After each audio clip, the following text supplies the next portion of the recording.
Muy buena tarde, jóvenes de segundo básico. Vamos a dar inicio a nuestra clase del día de hoy. El día de hoy vamos a trabajar un tema que veníamos viendo en la clase pasada. Vamos a hablar sobre la incidencia de la corrupción en las instituciones, en este caso del país, ¿verdad? En este caso, cómo también ha influido en el desarrollo del mismo por el problema social llamado y conocido como corrupción. Recordemos que Guatemala, en este caso, ¿verdad? Eh, Lamentablemente se dice o se cree eh, sobre la corrupción que está atravesando de alguna manera los niveles del Estado, donde se supone que Guatemala es un sistema o tiene un sistema democrático, pero lamentablemente la corrupción ha venido a bajar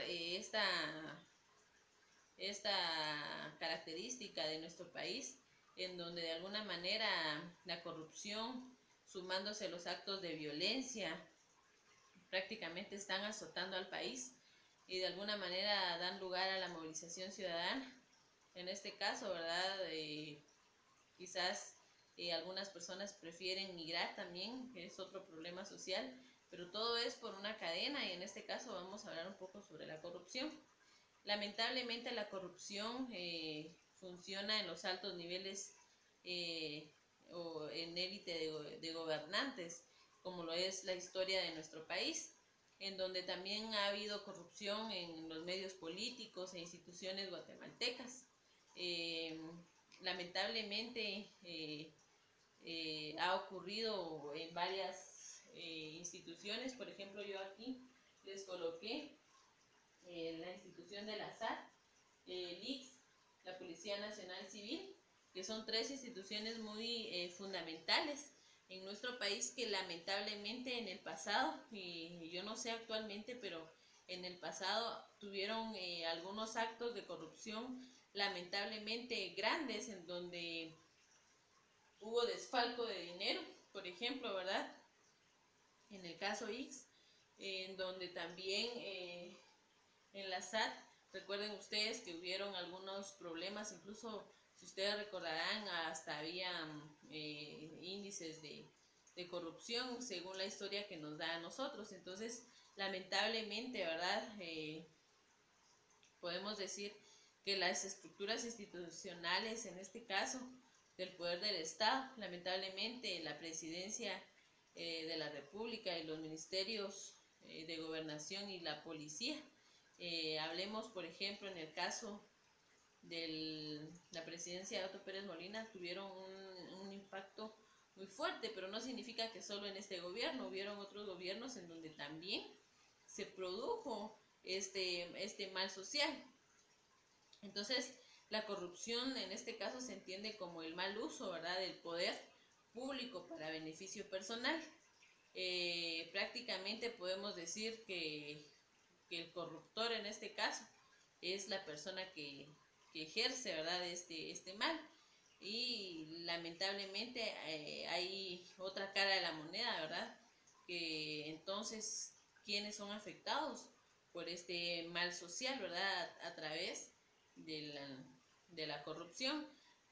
Hay funcionarios o hay personas aprovechadas, en este caso podemos decir individuos corruptos, en donde lo único que pasa o lo único que tienen es el interés personal, en donde no se están dando cuenta si perjudican o no perjudican a cierto grupo de personas. Lamentablemente podemos hacernos esta pregunta, ¿verdad? Entonces, ¿quiénes son los que sufren todo esto? Entonces, yo creo que ustedes van a tener más adelante una actividad donde ustedes van a analizar este tema y van a poder contestar esta pregunta, ¿verdad? Si hay en este caso ganancias para el corruptor o los corruptores, que son los que ejercen este mal, ¿quiénes son los que sufren, verdad?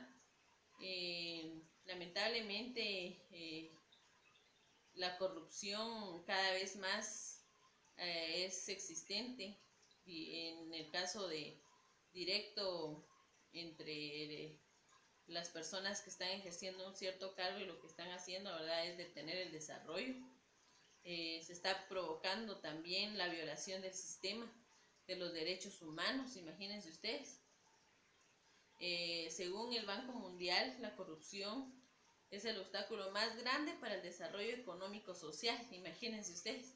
Si en nuestro país no existiera este mal, conocido como corrupción, eso significa que entonces nuestro país de alguna manera tuviera desarrollo económico y social. Entonces, ¿cómo estaría Guatemala? ¿Cómo estaríamos nosotros como ciudadanos guatemaltecos? Pero lamentablemente todo esto se ha ido dando y ha ido acabando el desarrollo. De alguna manera, ¿verdad? Distorsiona de alguna forma todas las instituciones dependientes del crecimiento económico, mencionando quizás, ¿verdad?, hasta las personas que tienen un pequeño negocio, que de alguna manera contribuyen a la economía del país, en donde también sufren estas consecuencias indirectamente, ¿verdad? Pero se está provocando este daño.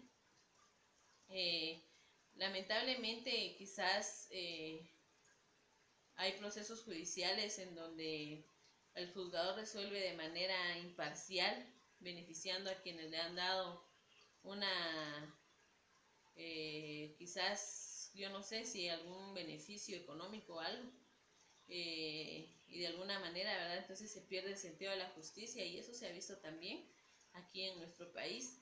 La mala administración del registro de propiedad, por ejemplo, ¿verdad?, donde pone en riesgo los bienes de los ciudadanos y de alguna manera se los quitan también tomando en cuenta esta situación. Ese es otro ejemplo que se puede dar. También podemos mencionar, y yo se los anoté por acá, es sobre el caso de la línea, ¿verdad?, que favoreció de alguna manera de la defraudación aduanera, en donde lamentablemente financiamiento ilícito de los partidos políticos y de la cooperación para comprar, en este caso, regalos al presidente, vicepresidente, prácticamente resultó evidente en este caso. Lamentablemente el dinero que los funcionarios malversaron en este caso, o que recibieron de forma anómala, podría haber sido utilizada para construir quizás carreteras, ¿verdad?, o mejorar la calidad en el acceso de educación, o fortalecer a las instituciones de justicia y de seguridad. Resulta que lamentablemente, ¿verdad?, no fue así. De alguna manera los problemas de la corrupción son problemas que de alguna manera detienen también los derechos humanos, y que no se ejecuta al 100%. Entonces se dan cuenta, la mayoría de instituciones tienen este problema. Entonces realmente nosotros los guatemaltecos, podemos decirlo, no hemos prosperado, lamentablemente, porque de alguna manera nosotros hemos tenido ese flagelo en nuestro país, ese mal, en donde lo que viene a hacer es a debilitar nuestro país. Hay países prósperos que invierten en los países pobres, como por ejemplo nosotros, ¿verdad? Y que de alguna manera esa ayuda no debería de ser necesaria si en este caso los gobernantes fueran honestos y de alguna manera que pudieran gestionar el desarrollo en la sociedad. Lamentablemente en Guatemala más de la mitad de la población vive en pobreza, imagínense ustedes, o en otros casos en pobreza extrema. Todavía está peor, porque la corrupción de alguna manera está atentando contra el desarrollo del país, y debilitando, ¿verdad?, lamentablemente, como decíamos, el desarrollo, violando los derechos humanos, derechos sociales incluso, de los guatemaltecos. Entonces, eso sería la clase por el día de hoy. Vamos a elaborar como tarea un análisis crítico, en donde vamos a hablar sobre la corrupción en las instituciones del país, y yo necesito que ustedes puedan analizar estos temas y puedan ampliarlos también si gustan, y sacar su análisis crítico en donde ustedes puedan ver la realidad de nuestro país en cuanto a la corrupción en las instituciones. Que Dios los bendiga y nos vemos en una próxima clase. Feliz tarde.